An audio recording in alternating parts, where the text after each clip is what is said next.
Hey guys, Sasha from netbooknews.com, and guess what I got? I got the little or big brother, I guess that's a matter of the perspective, of the iPad Transformer, which I have here, and as you can see, that's the version with the docking station, keyboard and whatnot, and I'm pretty sure that you're familiar with this one, but let's talk about this one. That's the ASUS iPad Slider SL101. Kind of reminds me of the Mercedes and the Type A 101 tower over here, but whatever. I have no clue how ASUS is coming up with all these product names. Let's dive right into it, and while I'm unboxing this one that I just bought for 18,900 NTs, 30 NT is $1 US, so this is like 630 US. You should have a calculator on your desktop right now, so double check it, or go to a currency converter, exchanger, whatever. I got the special edition 32GB with a sleeve, and oh my god, this one is so smooth. Look at this. Costs you 25 cents to make, and that's why they call it a special edition, because you're getting it for free instead of paying $25 for it. Thank you. Not, well, of course, thank you, because I like to have a sleeve. Here's the slider. Before we're talking about the slider, let's take a look at the accessories.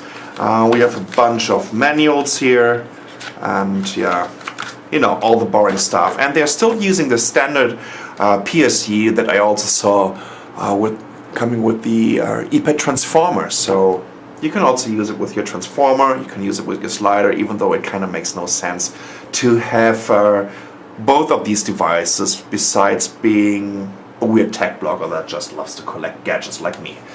Anyways, that's about the accessories, and now let's take a look at the slider. I have to tell you, I kind of faked this unboxing because I already used it for my German video, and as you can tell, I'm not pretty good in reboxing devices again. And finally I can destroy all this plastic BS here. Here we go, that's the slide. Let's talk about the specifications. 1GB of RAM NVIDIA Tegra 2, that's a dual core ARM Cortex A9. Each core is clocked at 1 GHz. It's 1GB of RAM. I have the 32GB flash memory version, or SSD version, 10.1 inch display, IPS, 1280 by 800 is the resolution, with a 1.2 megapixel camera on the front, which is obviously upside down at the moment. Here we go. There's the 1.2 megapixel camera, and there's a 5 megapixel camera on the back. This kind of feels like brushed aluminum, or let's say at least it looks like brushed aluminum, but this is still plastic. This is a kind of hardcover plastic surface, but I really like it. It feels good in your hands. Let's take a quick look around the device. We have a micro SD card slot here. That's, I have no clue. Is it a reset button or whatever? I think I need to figure it out as soon as I'm booting it up. There's a volume control, power button. There's nothing on the front. And on the right side we have a USB 2.0 and a connector for your headset. And on the top we have the connector for the PSU and an HDMI out. Hooray! So you can also watch your 1080p videos, because the NVIDIA Tegra 2 platform is of course capable of doing 1080p playback. You can play your latest Android games from the Tegra Zone on your huge 50-inch whatever flat screen TV in your living room. That's my camera. Still need to get a new one, by the way, so Canon, if you would like to sponsor me, I really loved your Canon Vixia HF200. Shameless plug, I know, but still. Yeah, that's already the mechanism that I wanted to show you, right? That's the slider mechanism. So look at this. I can just grab it here, and then, woo! And you know what? I have to tell you, this is very, very solid. Here we go. Over there you can see this. Is it a hinge? I don't even know how this is called English. Excuse my limited vocabulary.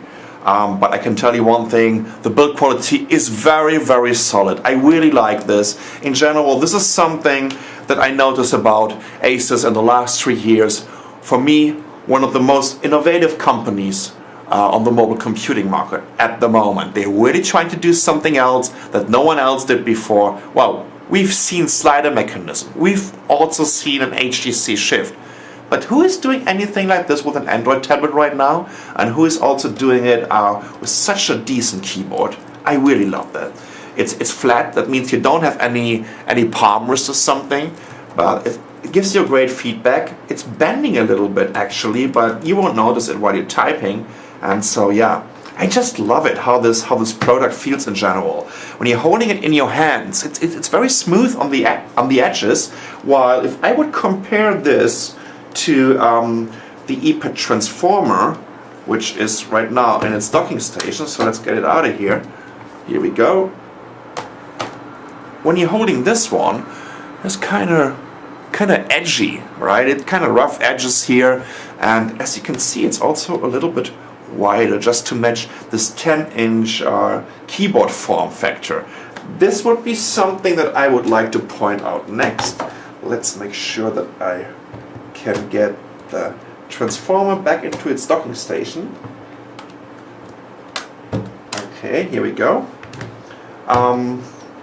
First of all, before we're taking a look at the keyboard, let's take a look how thick this device is. So on the bottom you can see the transformer with its keyboard docking station. On the top there is the Eee slider.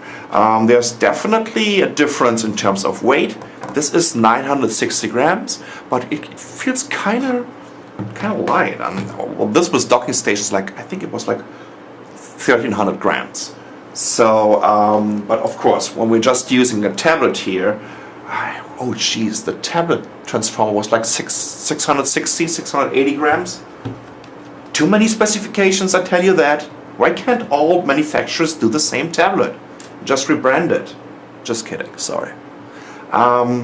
Yeah, so let's take a look at the slider when it's booting up, because I think that's pretty decent in terms of boot up speed. Here's the power button.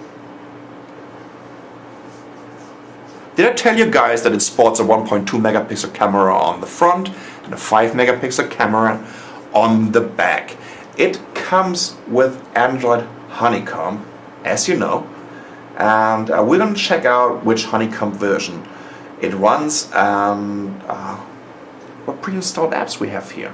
So the boot up time was quite quick, right? I would guess like 20 seconds, 25 seconds. If you compare this to an HP touchpad, which needs like a minute or so to boot up, this is great. What you notice immediately is that the camera isn't zoomed in. Well, that's what I'm doing right now. Here we go.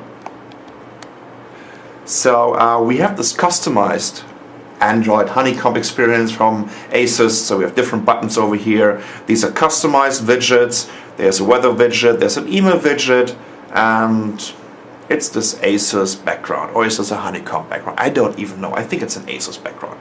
Let's go to apps. And what do we have over here? As you can see, NVIDIA Tegra Zone is pre-installed, something that I really like because NVIDIA is really pushing this market, all their Tegra 2 platform, and they're helping developers a lot to release some very decent games. We have the Zinio Reader, which is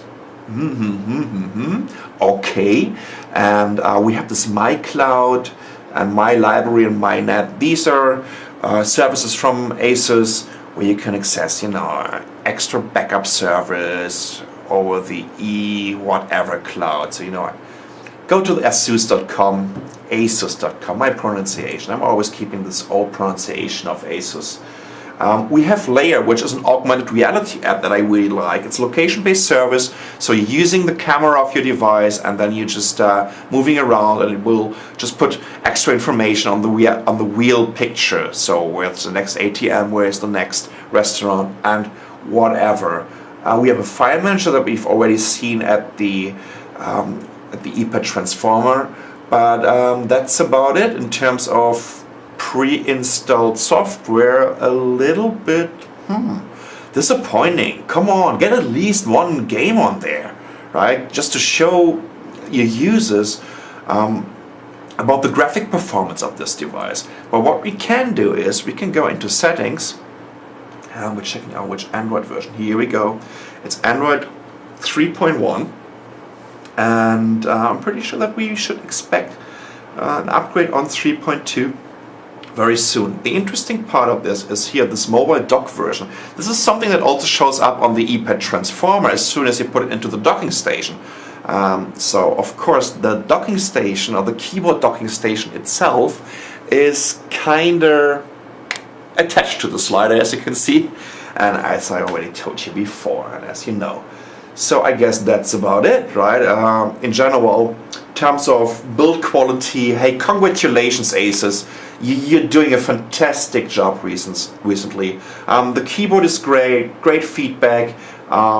The screen is gorgeous. I mean, that's an IPS display, as you can see, right? That is pretty cool, huh? And also this mechanism feels very, very solid. Now look at this. And I love the way you can hold it. It's a little bit smaller. It's a little bit thicker than the ePad transformer. It's of course heavier than the ordinary tablet, but this is a tablet on steroids somehow, right? If you like transformer, and if you can get around with like 8 hours of battery life, I think you really, really want to take a look. Oh my god, the accelerometer is fast. Huh? There you go. You should really take a look at the ePad slider. I think it's a great device. But keep one thing in mind, Honeycomb isn't a web or a desktop operating system. It's still a mobile OS. But if you want to use like a couple of Google servers like Google Docs or whatever, if you're writing longer emails and you still want to have the experience of a tablet, I think the ASUS ePad Slider SL101 is the device you want to take a look at. So if you ask me what I would choose, seriously, this one has like 16 hours of battery life with its docking station. It's quite heavy, right? And it's bulky. This one only has like 8 hours of battery life. It's a 25 watt hour battery in there. It feels good. I love the idea of having this additional keyboard. Gosh, I can't stop showing you the mechanism. Let me do it once more. Watch out, it's almost automatically. Here we go. Woo! If you want to have something fancy, you need to invest a little bit more money. You're getting a little bit less battery life. But I tell you one thing for sure, you're getting a design statement, a solid build quality, a very solid build quality, and a really cool device. That's the ASUS ePad Slider SL101. I'm Sascha for netbooknews.com. Thank you so much for watching.